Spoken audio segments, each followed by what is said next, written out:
Praise the Lord everyone, God bless you all. परमेश्वर आप सबको बहुत ज़्यादा बरकत दे। आज एक और वीडियो के साथ परमेश्वर का वचन हम लेकर आए हैं आपके लिए कलीसिया।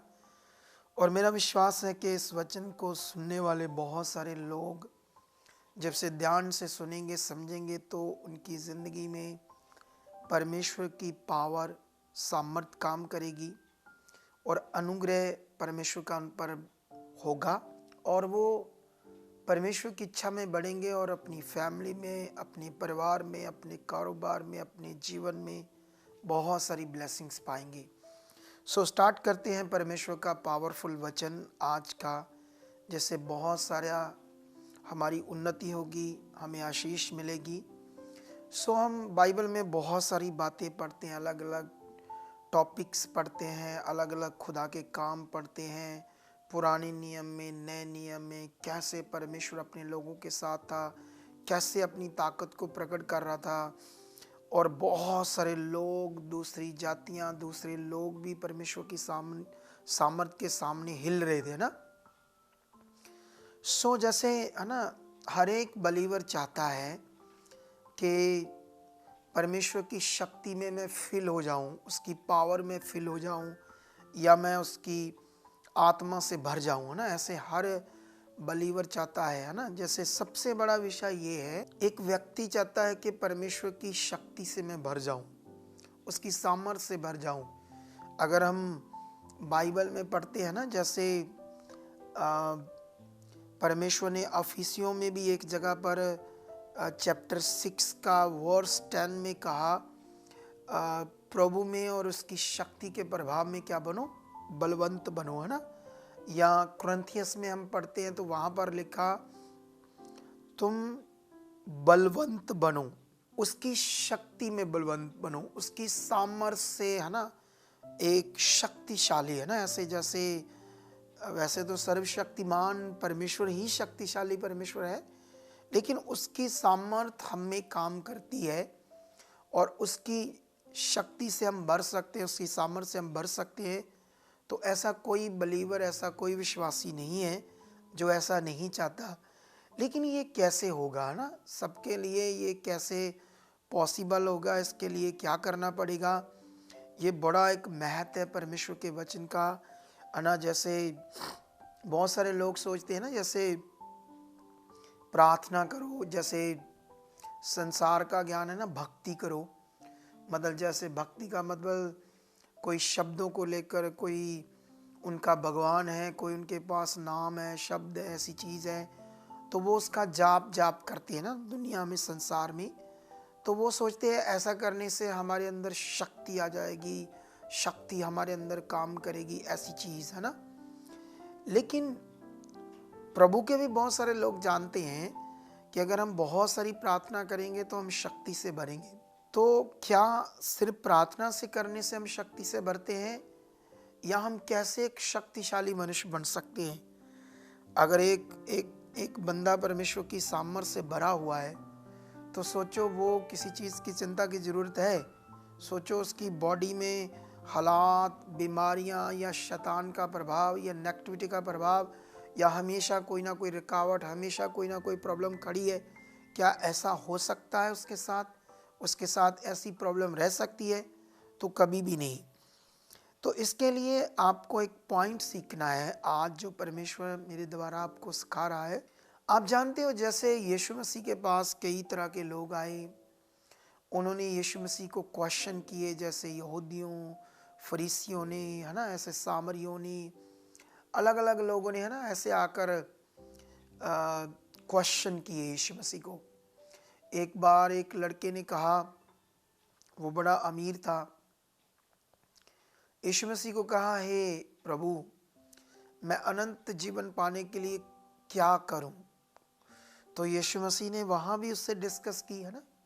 हम जानते हैं यीशु मसीह ने कहा उसे आज्ञाओं को मान, लेकिन यीशु मसीह से उसने पूछा कौन सी आज्ञाओं को, और 5-6 आज्ञाओं का यीशु ने जब नाम लिया तो उसने कहा, ये तो मैं लड़कपन से करता आया हूँ, है ना। यीशु ने कहा था चोरी ना करना, झूठ ना बोलना, व्यभिचार ना करना, झूठी गवाही ना देना। ऐसे कुछ आज्ञाओं को यीशु मसीह ने जब बोला उसने कहा ये तो मैं बचपन से मानता आया हूँ, तो फिर मुझ में कौन सी गटी है। तो यीशु मसीह ने उससे फिर आत्मा के द्वारा एक स्वर्गीय वर्ड दिया, बहुत जबरदस्त। आप सोच ही नहीं सकते कितना जबरदस्त। तो वो था, यीशु मसीह ने कहा जा और जाके अपना सारा कुछ बेच दे और कंगालों को बांट दे और तुम मेरे पीछे आ जाओ। और बाइबल में लिखा वो लड़का गया और दोबारा फिर वापस नहीं आया, क्योंकि बाइबल में लिखा वो बहुत रिच था, अमीर था। उसने अपना सब कुछ नहीं बेचा और फिर वो वापस नहीं आया। तो इस बात को आप लोगों ने सीखना है, अगर वो सब कुछ बेचकर कंगालों को बांट कर यीशु के पीछे आता तो आज पूरी दुनिया में उसका नाम होता। वो कितना पावरफुल इंसान होता, कितना शक्तिशाली इंसान होता। पता नहीं कितने उसके द्वारा मिरेकल होते, कितनी बड़ी बड़ी हीलिंग होती, कितनी चीजें बदल जाती। पहाड़ अना गिर जाते उसके सामने, जैसे मूसा के सामने समुद्र दो भाग हो गया अना, जैसे उसने पहाड़ को लाठी मारी उसमें से पानी, मतलब पहाड़ भी हिल रहे हैं उसके सामने। ऐसे मूसा ना, क्योंकि मूसा किसकी इच्छा में चलने वाला था? परमेश्वर की इच्छा में। तो सेम है ना, जैसे वो तो वापस नहीं आया, अगर आता तो आज दुनिया में उसका नाम होता। तो ये पॉइंट के बाद मैं आपको बाइबल से एक वचन पढ़ाना चाहता हूँ, उसके बाद मैं आपको आज के वचन का मेन टॉपिक समझाता हूँ, ठीक है। तो मेरे पास एक वचन है लूका की बुक, और इसको 10 अध्याय की अगर हम 25 ऐसे पढ़ते हैं तो यहाँ पर ऐसे लिखा, थोड़ा सा पढ़ता हूँ मैं आपके लिए। और देखो एक व्यवस्थापक उठा और ये कहकर यीशु की परीक्षा करने लगा, हे गुरु, अनंत जीवन का वारिस होने के लिए मैं क्या करूं।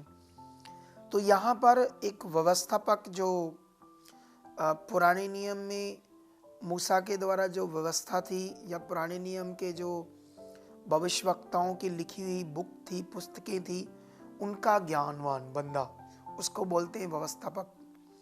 तो यीशु मसीह की परीक्षा करने लगा कि मैं अनंत जीवन पाने के लिए गुरुजी क्या करूं। तो यीशु ने उससे क्या कहा? 26 में यीशु ने उससे कहा, व्यवस्था में क्या लिखा है, तू कैसे पढ़ता है? उसने उत्तर दिया, तू प्रभु अपने परमेश्वर से अपने सारे मन और अपने सारे प्राण और अपनी सारी शक्ति और अपनी सारी बुद्धि के साथ प्रेम रख, और अपने पड़ोसी से अपने समान प्रेम रख। तो ये बड़ा विषय था, पुराने नियम का एक वचन। सारे मन, सारी बुद्धि, सारी शक्ति, सारी बुद्धि से परमेश्वर को प्रेम करना और अपने पड़ोसी से भी प्रेम करना। ये व्यवस्थापक ने कहा, अगर हम ऐसा करते हैं तो हमें अनंत जीवन मिलता है। तो हम जानते हैं कि एक तरफ पूरी दुनिया की दौलत और एक तरफ अनंत जीवन। पूरी दुनिया की दौलत राख है, खाक है, कुछ भी नहीं है। अनंत जीवन मनुष्य के लिए वो चीज़ है जो मरने के बाद भी जीवन है। इससे बड़ा खजाना, इससे बड़ा कोई भी दुनिया में कीमती चीज़ नहीं है। तो इसीलिए उसके लिए लिखा, सारी बुद्धि, सारी जान, सारी शक्ति, सारी मन से, है ना, परमेश्वर को प्रेम करना। इसका मतलब क्या है? ये बात का मतलब क्या है? इसका मतलब होता है परमेश्वर की इच्छा, और वो जो कह रहा है परमेश्वर हमें करने के लिए, उसे पूरा करना। तो उसे पूरा वही कर सकता ना जो सारे मन, सारी बुद्धि, सारी शक्ति, सारी जान से उसको प्यार करता है ना। हम जानते हैं इस दुनिया में, जैसे एक बाप है, अगर उसका कोई बच्चा बड़ा प्रिय है, बहुत प्रिय है, बहुत प्यार करता है उससे, वो कुछ भी कहेगा तो वो उसके लिए करेगा ना। अगर हम भी परमेश्वर से ऐसे प्यार करते हैं, अगर हमारे दिल में ऐसा परमेश्वर के लिए प्यार है, तो हम भी उस चीज को करेंगे, ठीक है, जो परमेश्वर कहेगा हम वो करेंगे। लेकिन बहुत बार लोग तो अपनी अभिलाषाएं, अपनी समझ, अपना तरीका, कभी है ना करना या ना करना, कभी कुछ परमेश्वर की इच्छा में चलना, जो सुना उसको अच्छे से करना या ना करना, ये मनुष्य की फितरत होती है। बिलीवर्स की बात कर रहा हूं मैं, संसार के लोगों की बात नहीं कर रहा।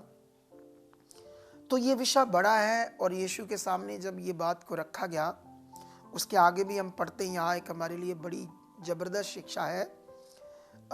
29 में ऐसे लिखा, यीशु ने उससे कहा, तूने ठीक उत्तर दिया, यही कर तो तू जीवित रहेगा।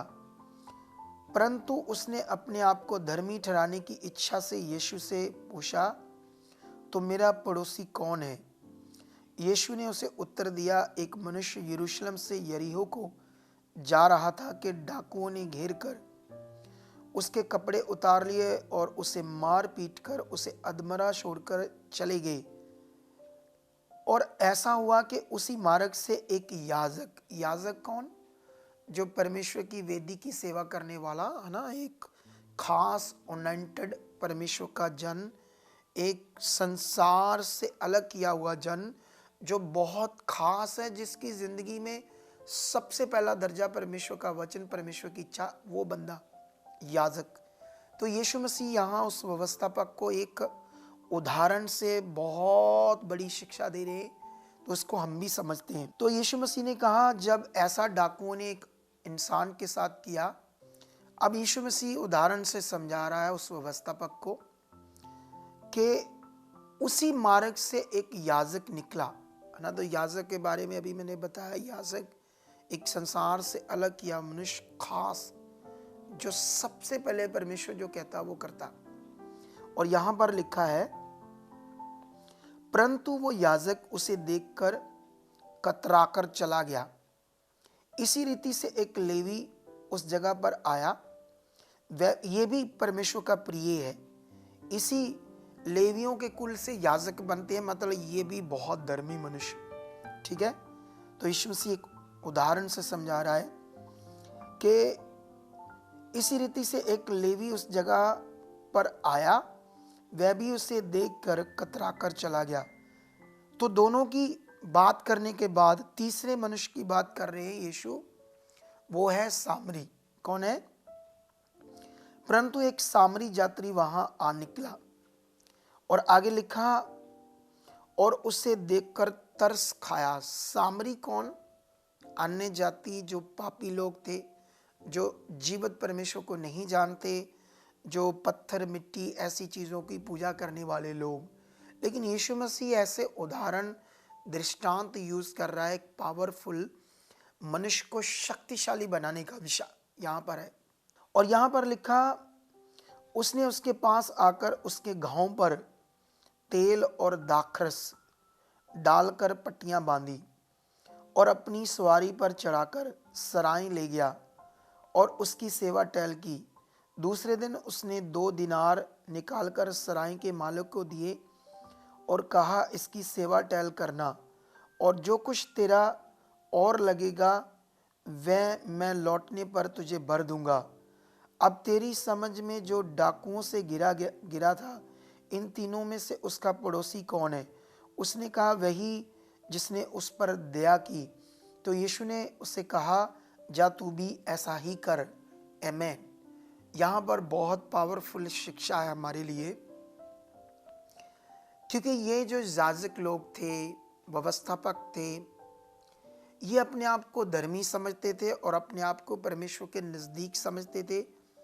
ये समझते थे हम अन्य जाति पापियों की तरह वो लोग नहीं हैं, हम परमेश्वर के बच्चे हैं। आज भी परमेश्वर में चलने वाले लोग बहुत सारे यही मिस्टेक कर रहे हैं कि परमेश्वर जो कह रहा है ना, बहुत बातों में अचूक जाते हैं।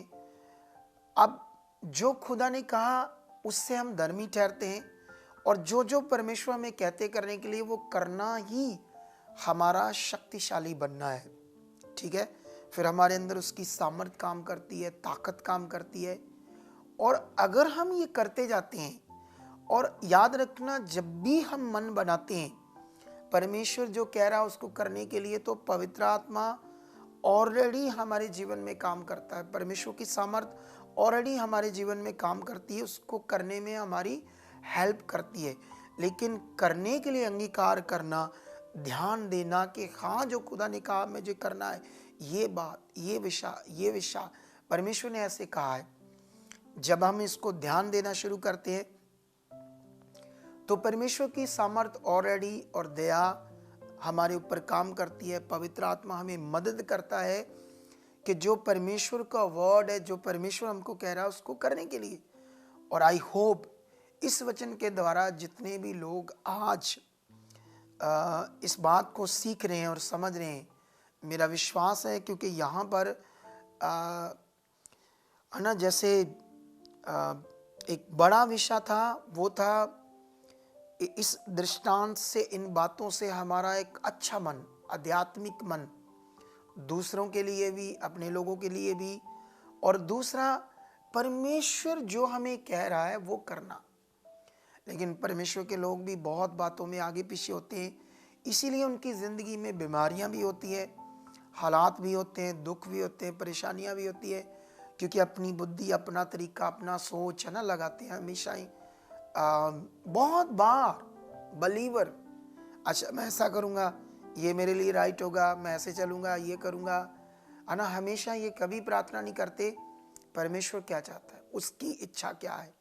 तो जब हमारे अंदर वचन काम करेगा, हम हमेशा संगति में बने रहेंगे, परमेश्वर की रोटी, परमेश्वर का वचन खाते रहेंगे, प्रे लाइफ में रहेंगे, और सबसे बड़ा जो परमेश्वर में कहता है वो करने में हमेशा ध्यान रखेंगे, तो आप एक शक्तिशाली मनुष्य होंगे।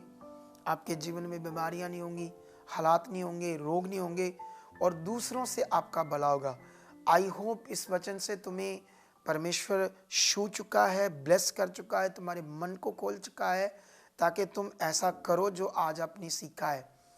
तो मैं आपके लिए प्रार्थना करता हूँ लास्ट में कि परमेश्वर आपको मदद करे, क्योंकि मैं खुदा का दास हूँ और मेरा विश्वास है जो कुछ मैं प्रार्थना में मांगता हूँ और परमेश्वर से क्या करता है, पूरा करता है। तो आइए आंख बंद करें और इस प्रार्थना को रिसीव करो मेरे साथ मिलकर।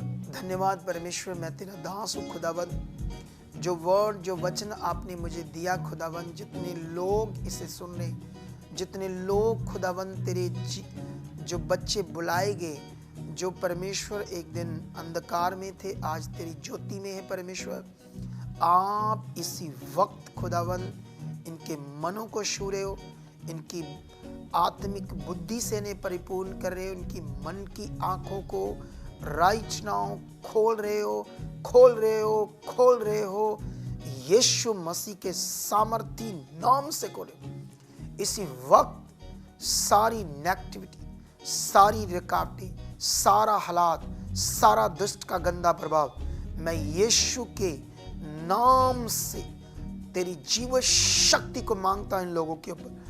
राइट नाउ सारा हालात आउट हो जाए खुदावंद। जो इन्होंने सीखा है आज, इनकी जिंदगी में फल लाए, तेरी शक्ति से भरे। आज से इनका मन तेरी इच्छा में लगे। आज से खुदावंद इनके अंदर तेरा आत्मा काम करे, जो आपका वचन कहता खुदा इनकी जिंदगी में पूरा हो। आज से इनका मन लगे, आज से तेरा वचन पूरा करे, आज से तुम्हें प्यार करे, सारे मन से, सारी बुद्धि से, सारी शक्ति से, सारी जान से, जिसका मतलब है तेरे वचन को पूरा करना, तेरी इच्छा में चलना। आज से खुदावंद इनकी जिंदगी में हो चुका है। जितनी रुकावटें तुम्हारी जिंदगी में आ रही है, खुदा के दास के नाते उनको मैं तोड़ देता हूँ यीशु मसीह के नाम से, यीशु मसीह के नाम। कोई भी आज अपने घरों में इस वीडियो को सुन रहा है, कोई बीमार है, दुखी है, उसका कोई काम नहीं बढ़ रहा, कोई कर्ज है, डॉक्यूमेंट्स है, दुष्ट आत्मा सता रहा है, बेड पर है, तो राइट नाउ स्क्रीन को, मेरे हाथ को टच करो। राइट नाउ तेरी जीव शक्ति खुदावंद इन्हें छुए भी, छुए। जो मुझ में तेरी सामर्थ काम कर रही है इसी वक्त खुदावंद, आज जो सारा दिन की प्रार्थना मैंने की खुदावंद, उससे जो मेरी उन्नति हुई, उससे जो मेरे अंदर तेरी पावर काम कर रही है, राइट नाउ जितने लोग मेरे हाथ को छू रहे हैं, चंगे हो जाओ, चंगे हो जाओ, चंगे हो जाओ। सारी नेगेटिविटी आउट, इसी समय खुदा का पावर काम करे, वो कर रहा है। तुम छुए जा रहे हो, आजाद हो रहे हो, टच किए जा रहे हो, टच किए जा रहे हो। इसी वक्त तुम्हारी बीमारियां जा रही है, हालात जा रहे हैं, तुम्हारे रास्ते खुल रहे हैं, जादू टूना खत्म हो रहा है, तुम्हारे कारोबार पर जो नेगेटिविटी का प्रभाव वो खत्म हो रहा है, रास्ते खुल रहे हैं, आप ब्लेस हो रहे हो, बरकत पा रहे हो। ऐसा हो चुका है यीशु मसीह के नाम से, आमीन। सो कलीसिया, आज का वचन और आज की प्रार्थना तुम्हारी जिंदगी में काम कर चुकी है। इन दिनों में हम बड़ी एक स्ट्रॉन्ग प्रार्थना में बैठे हैं आपके लिए। ये मैं इसलिए बता रहा हूँ ताकि आपके मन में रहे कि हमारे पीछे प्रार्थना होती है और परमेश्वर की पावर ने काम करना है। तो इन बातों से आप बने रहना। मिलते हैं थर्सडे और संडे बड़ी मीटिंग में वचन के साथ और परमेश्वर की ग्रेस के साथ, और परमेश्वर आपको बहुत सारी बरकत दी यीशु मसीह के नाम से, आमीन।